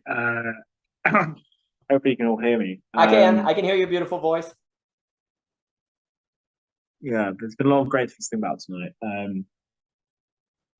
All I kind of wanted to push back on is say that I think something that stood out to me that Dimitri said is that when you come into this field of philosophy, you realize that everything's dirty and you feel like a chimney sweeper, And the truth is, I've been at this for several years now, and there is not enough water to wash away the blood, Like it's just done. Like it's completely done. Like humanity is a mess. Like it will never live up to the meta question that is philosophy, unfortunately. The positive note to that is that, you guys, I really think you're getting down a Teutonic rabbit hole. Like you're just going down it. And obviously I'm Anglo as fuck, and I'm just like with David Hume on this all the way. You have to return to common life. Get rid of this Germanic stuff. Like the Germans are great. They're good people, Some of my best friends are German, but let's get rid of that stuff, Like we should be returning to common life. Like we should be returning to what is actually real. So this is very interesting because the Germanic impulse is looking for a truth outside of common life. And as a merchant people, as an Anglo person, Like we are completely comfortable with the truth that's within common life. And I think the truth within common life is more true to you as an actual human being than the Teutonic version of that. So that's all I have to say. But yeah, I think you're wasting time basically. You're so sweet. My goodness. Well, as you know, like the Scots, the Counter-Enlightenment, Vico, Hume, Hudson, you know, the common life, common sense that you'll see for Risky, Korobaska, all of these different people were the main tradition I came from. And for many, many years, very anti-German, Hegelian, and different things. And alas, I was pulled back in and convinced that David Hume's philosophy is in fact, if everything you just said, oh, we lost him. Dang it. I was about to say, if everything he leaves us with this. He leaves us with this. He leaves us with this. The very fact, like, if everything is the case that Samuel Barnes just said, the question becomes why? Like, why is everything that is the case thus? Like, why is common life what we ultimately come back to? And why is that a justified grounding for the state? And then how does the state formulate through history as such? And then, of course, there's the problem where if you simply go, oh, he came back right after I was saying the thing. And then the question, of course, becomes like, how does the state form? What is the legitimate government? How does the economy go out and different things? So, Mr. Barnes, I was saying, like, yes, I was very anti-Hegelian for many, many, many years, and then was convinced that, unfortunately, for me, because I had to go back to a lot of different things, is a notion that Hegel is then kind of asking the question, why is everything that Samuel Barnes just said true? What is the nature of thought that is indeed the case? How does the state formulate through history operating as such? And the other problem becomes is philosophy. We have to understand that philosophy ultimately kind of emerges as the problem of difference. You have different people who have different views of the world that are now under the same nation state, that are now operating according to the same economy, that do not understand one another. Like we see Aquinas, I mentioned this to Dimitri, he's writing the Summa Gentilius in order to find commonality between all the religions on their notions of God so that they can have a conversation. Like Aquinas is primarily writing hymns, he's primarily doing work that would be more of the pastoral, but then he's like, oh, we have to communicate the Christian doctrine to people who don't already accept it. Okay, let's turn to Greek categories and see if we can do that. Now, a problem can be that occurred, and I think there's some valid critiques of Thomism, is that what was seen as an apologetic effort became like an official theology of Christianity to itself, where God was then reduced to scholastic categories, versus scholastic categories be useful for communicating what God might be to people who do not believe in him, right? So like everyone takes the proofs of Aquinas, right? They're not really proofs. Aquinas is basically like it's like 80 pages into it. He's like, oh, by the way, if there is an entity named God, he would probably be a first mover. He would be the final cause. He would do X, Y, and Z. It's not a proof. It's a description of what this entity would be that we can all agree on, right? Because he's talking to Muslims, he's talking to Jews. There's a question of, we can all agree on this, right? Okay, from this commonality, can we work to something, right? Can we see if this gets us more into Jesus or more into Allah or who, right? Now, obviously, Aquinas thinks from that apologetic grounding, you can move into Christianity, whether one agrees with him or not, that's a different matter. So what ends up happening is the revenza philosophy, as it can be called, tends to occur due to the problem of difference, due to problems of people having different ideas of what is justice, what is freedom, how should people interact with one another, which it would be fantastic in a way if we didn't have to worry about all these things and just have the sociological givens that Philip Reeve talks about, because then indeed you just have the common life. The problems occur when you have common lives interacting with one another and then having to govern under one another. And basically, if we look at the fourth political theory of Mr. Dugan, the notion is, indeed, philosophy has been corrupted. He's very Heideggerian. We have to clear it aside, get back to the ground, and defend. He'll talk about like it's like he talks about the logos or no, the big thing that Dugan does is talk about Dasein as being individual. Like there are many Daseins, and every society has its own Dasein and its own common life, and it needs to separate from one another, right?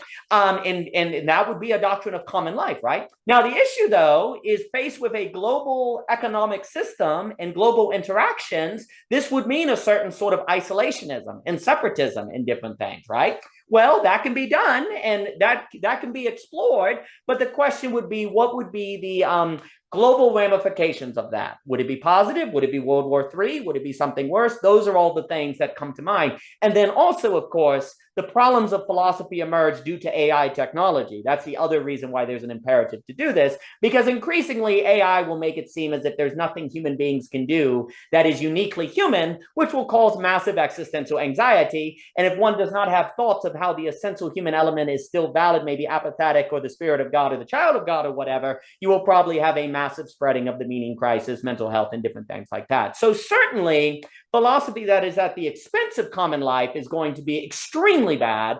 But then there is also the problem of this abstract reasoning faced with the reality of globalization, global networks, AI technologies, and rising complexity. And actually, I would argue a lot of the whole reason why popularism, fascism, totalitarianism, left, right, all these different things have gained such traction recently is a lack of the philosophical training so which people can have hermeneutic lenses to understand difference in a manner that does not lead to conflict.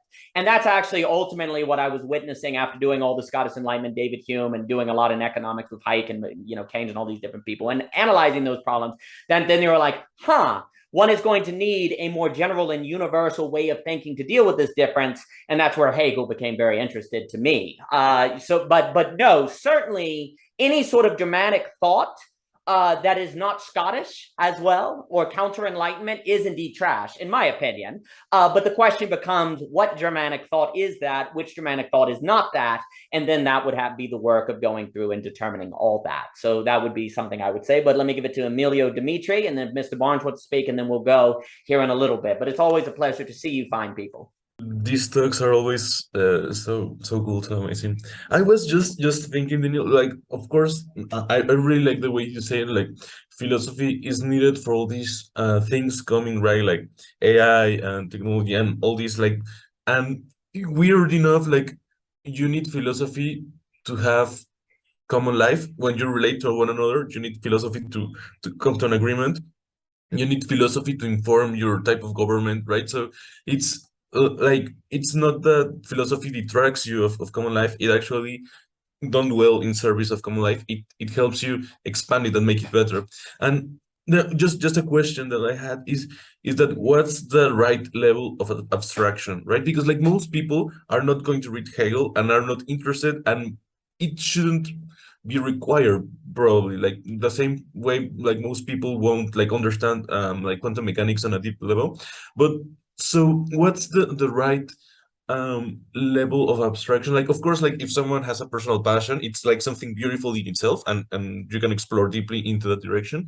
But because I was thinking like something as a government, right? You can read like a ton of philosophy and distill it into the way you rule or you govern, or you can read like Machiavellian and a short book, and then you could be like off the races, right? Like, of course, the depth and the power and the in one is going to be much greater than the other, but there's the same way that an equation of general relativity works at a certain abstraction, like at the amount of planets and huge objects, and it breaks down, and it doesn't even make sense on a quantum level. The same and vice versa. The same thing could be made said of philosophy. And I think, I don't know, maybe I'm wrong, and someone will correct me if I'm wrong, but I think that when people say that philosophy is not useful or it should return to common life, I think it's because it's not in the level of abstraction that the person would think is beneficial for common life. There's like, this is too in the weeds. This is not, I cannot see this generalizing to common life, and I don't see the applications, right? So I don't think that's useful. So I think like for general common life and common people and all of this, like the right level of abstraction could be really useful, because if someone had the as you said, like the becoming or the intellectual tools to fight off the ideology of fascism, for example, that would be like a really useful, concrete thing that would enrich common life, right? So I think that even the philosophical question of what is the right level of abstraction, I think it's really, really interesting, because even in programming languages, you can learn how to write like assembly language, but that won't help you at all to build or write a video game, right? So that's the two whole different things, and you can understand the whole stack, and it's beautiful in its own way, but it depends on what you're trying to do, the way that you position yourself in the level of abstraction. But yeah, I think it's interesting. Magnificent. Four metrics. Your metric of studying philosophy is not to say get to the true reading of Hegel or David Hume or whatever, and absolutely not everyone should read Hegel. And frankly, the great problem with the majority of these solutions to the meta crisis is let's make everyone rational like me. Let's make everyone study the same thing. That's absurd. So basically, four main rubric like metrics of testing that for me come to mind. One, it reduces drama between you and relationships. There's a reduction of drama in relationships. Two, it increases intrinsic motivation, your ability to be motivated by yourself instead of an external source. Am I going to do a middle finger? No. So you have, and also I would link intrinsic motivation to creativity, right? So also three, it improves the quality of your relationships, like your relationships between people and different things. Four, it reduces your probability of being sucked into everything you hear, which, with conspiracies or big stories or different things like. So those, four, and there was another, but those four real quick. So for example, is philosophy helping you do those four, right? If you say no, then you're doing philosophy wrong and you haven't, that's why for me, the overarching, phrase I talk about is phenomenological pragmatism. Okay. So it is ultimately, it's not just pragmatism, because also too, the problem with throwing out philosophy is we actually do know what happens if you do that. And you just say, oh, it's just about, you get pragmatism, Richard Rorty, neo-pragmatism, and you get scientism. And all three of those cause a lot of problems. You've got the meaning crisis, you got totalitarianism. Ultimately, why is the Soviet Union so bad? Because it's Hegel stood on his head. That's the famous, the problem is you took Hegel and made him practical, right? And that is where you start getting the totalizing crisis and different things like that, right? And Mr. Barnes, pleasure to see you, sir. But so if you throw out philosophy entirely, you get what I call Pandora's rationality, where everyone just falls into their oh, that's good. I'm glad, Mr. Barnes. That's good. Everyone falls into conspiracies, basically. We see what happens if you don't have it. But the problem is also for 50 years, the metric for philosophy was academic publications. That's your metric of doing philosophy well. You're getting more publication in journals. You're getting to the true reading of content. No. They have to be brought to this kind of realm of the phenomenological and the common life. Intrinsic motivation. I would also say things like anxiety, is it reducing anxiety, which I just kind of put under the umbrella of intrinsic motivation, relationships, and creativity and things like that. There might be an article on that. I saw the ideas of practically eyes, but in reconstructing ASA and different things. Also, if it is increasing the ability to avoid misunderstanding and misinterpretation between difference. That's also a very important group. So notice that those are the metrics by which you gauge the quality of the philosophy and if you're at the right level of abstraction. Yeah, I think those are all fantastic points. But there's a paradox to this, right? Because what words did you just use? Better, quality, improve, less anxiety. Of course, they are all good, but I think I fully agree with your points. Don't get me wrong, please. But philosophy is about the very deriving of meaning from which you can argue about what is better or worse or so, whatever. So I think both can be true for sure. I don't think there's a problem there. But why do we even use the common life? Well, because for some reason we think that there's something that's not part of the common life, which we then call philosophy, right? So this bifurcation that we make, well, it's okay. So if you take your point into account and that you're actually let's say you're actually trying to read more and self-inquiry, so you improve on all the points that you said. Well, that's maybe one of the best ways to use your common life. Some people they don't do anything with their day, but you sit down and read a book and are reflecting yourself back onto yourself in this very arduous and hard way. So it's kind of self-therapy is even too soft of a word, because it's kind of it's even harder than this. It's more difficult, it's harder, it's more traumatic even. So those are all good points, and I like also I think, especially what you just said, right, on AI, because people are gonna think, wow, of course AI can do the philosophy thing, because you can see it with the Chat GPT whatever thing. Like you ask it, oh, what's the eternal recurrence by Nietzsche, and it gives you some answer. Well, only if you actually read philosophy do you know that it is bullshit answer. But if you don't read it, it looks coherent. Oh, I ask what's a Dionysian ideas? Like it looks super coherent, and it actually is, but it's been the input that it's given to it has is already tainted with many presuppositions that philosophy actually works to break down.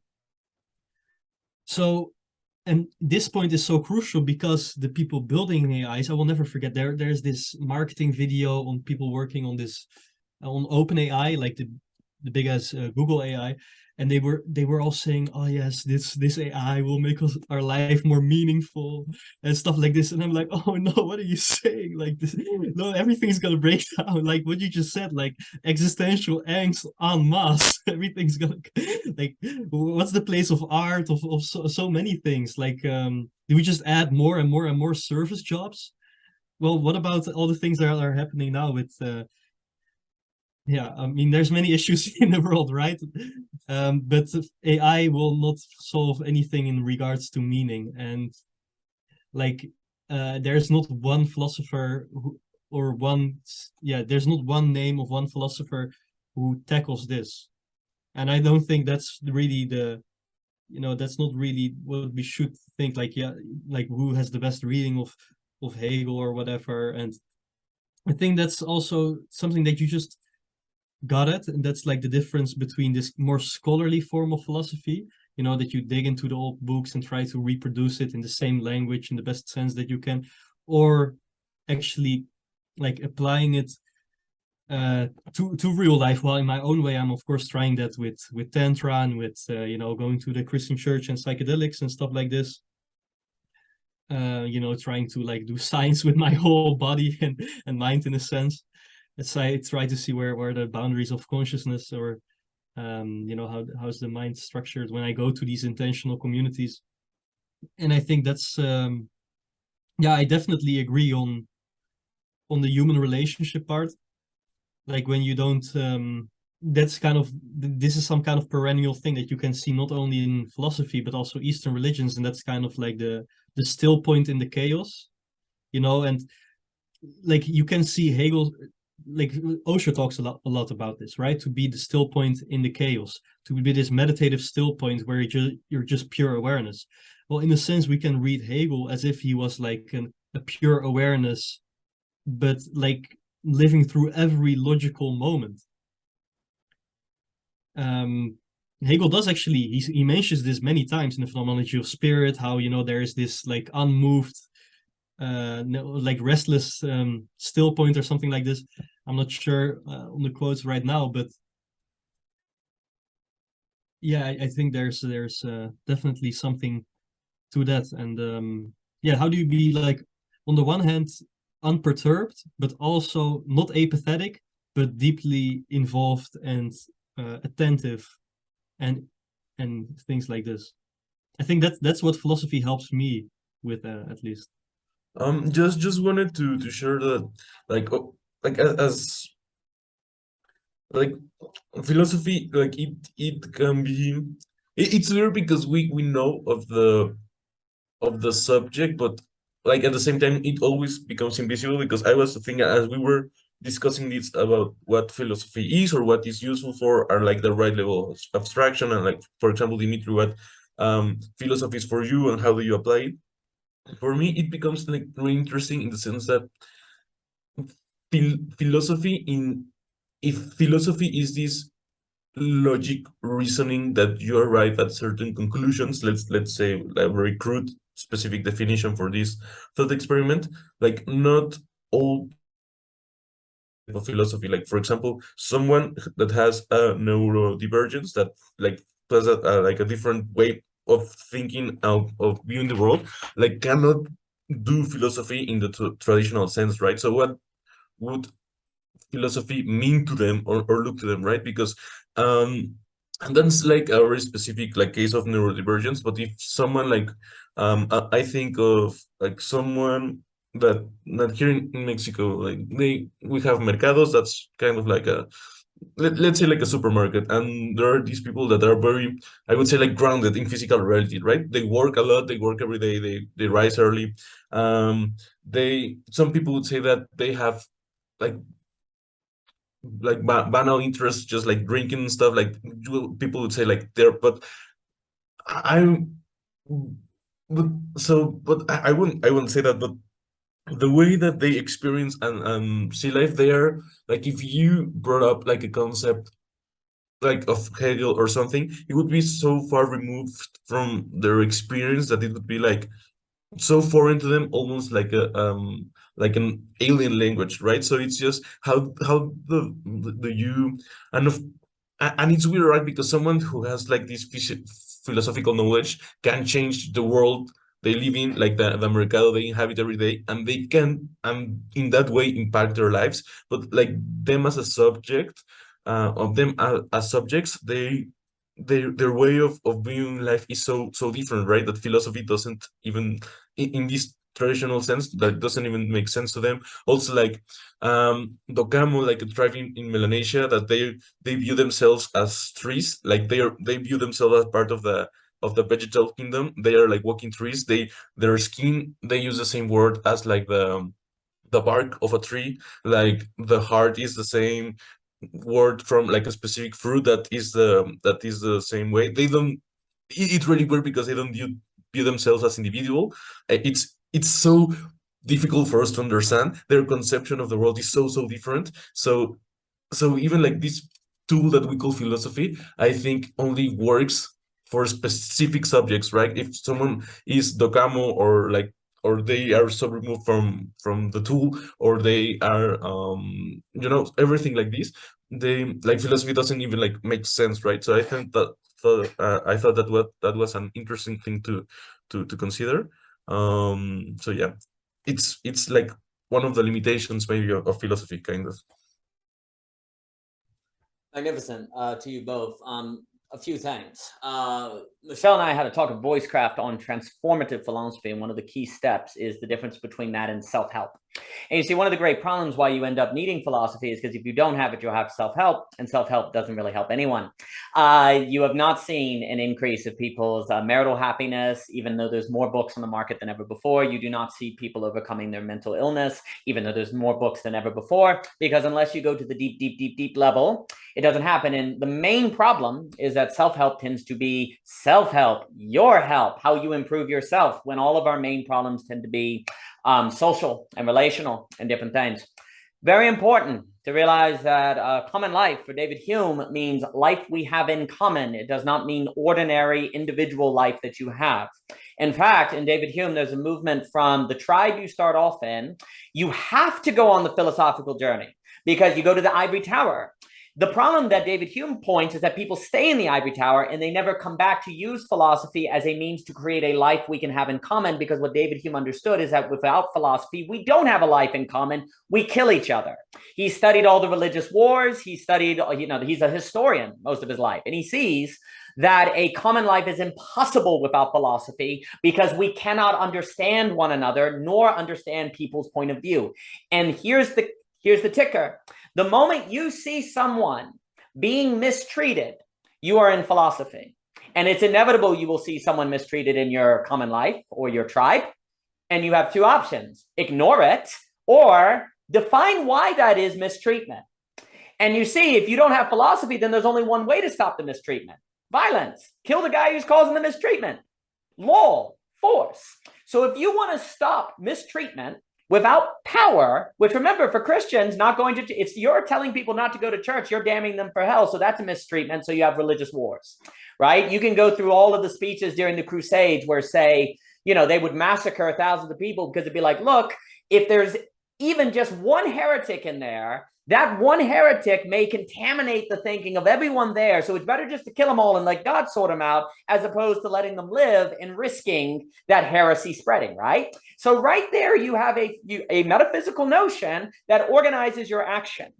And see, the moment you start saying, wait a minute, I'm in a world where people want to kill one another, or you don't have an economy that provides a middle-class standard of life for everyone, well, now you're in the business of convincing people to get along.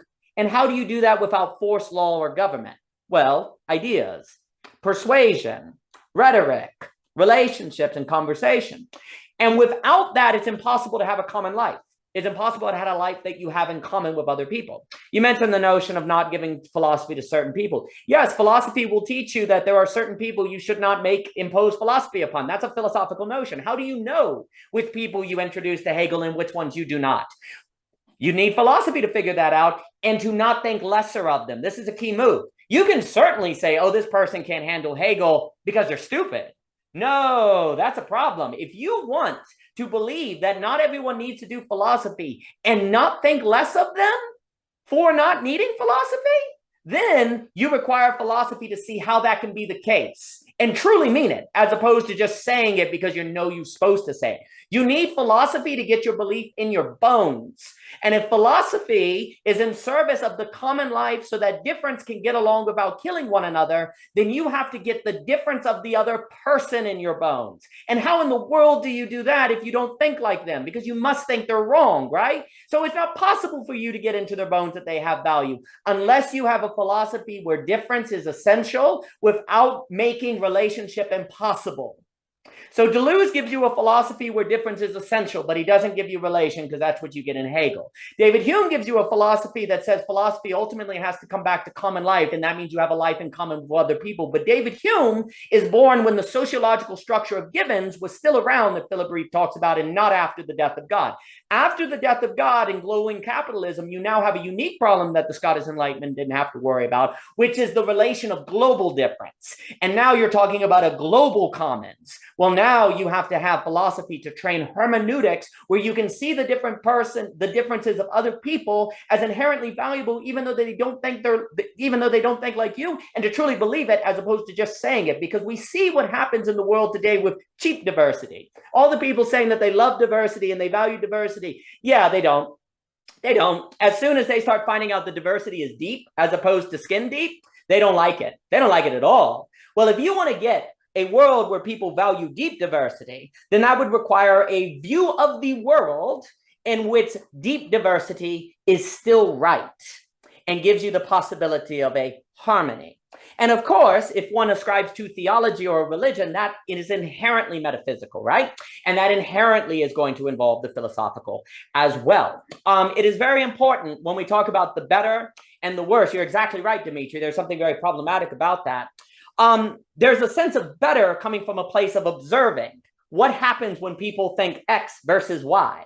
If they don't, like, for example, one of the things that got me into philosophy is simply seeing how people who loved each other were always in fights. They were always disagreeing. They were always misunderstanding each other. How is that possible? How is it possible that people who want to die for one another can be in like bickering all the time, right? Well, maybe their way of interpreting the actions of other people is not correct, but they truly believe they're right. Otherwise, they wouldn't think that way. How does that dynamic occur? The other metric for determining if philosophy is at the right level of abstraction is there a reduction of self-deception? Are you aware of the possibility of self-deception? Are you fighting that self-deception? And the thing is, empiricism and pragmatism are very valid in terms of seeing if that metric is being met. The problem that happened is that empiricism tried to replace metaphysics as opposed to be the observing of how metaphysics unfolds. And that's phenomenology. Empiricism replaces metaphysics with observation, where phenomenology is an awareness of how the metaphysics unfolds, and then asking, is that an unfolding I want to be part of or not? And yes, indeed, I said better or worse, but another way to think about it, as Mr. Luber put it, is this the story I want to be part of? You know, if you see someone fighting all the time, maybe it's better that they're fighting all the time because they're somehow getting stronger, right? Maybe it's better that people are lying because somehow that teaches them to be more cunning or whatever. We can't know for sure. How do we know better from worse? So don't ask that question. Instead, ask, is this the story you want to be part of? Is the story that is unfolding before me because of the metaphysics out of which it is unfolding is thus generating, is this the story I want to be in? If the answer is yes, then that would be a philosophy to hold to. If the answer is no, that would be a philosophy not to hold to. And then if you pay attention, you may start to see problematic areas where these people are always disagreeing with one another, or these people over here are doing X, Y, or Z, or you don't understand this difference. Well, once you observe that in your story, then you can seek the philosophy or thinking to help address that so that the story becomes a story you want to be part of. And is your question of the story you want to be part of you, or is it them?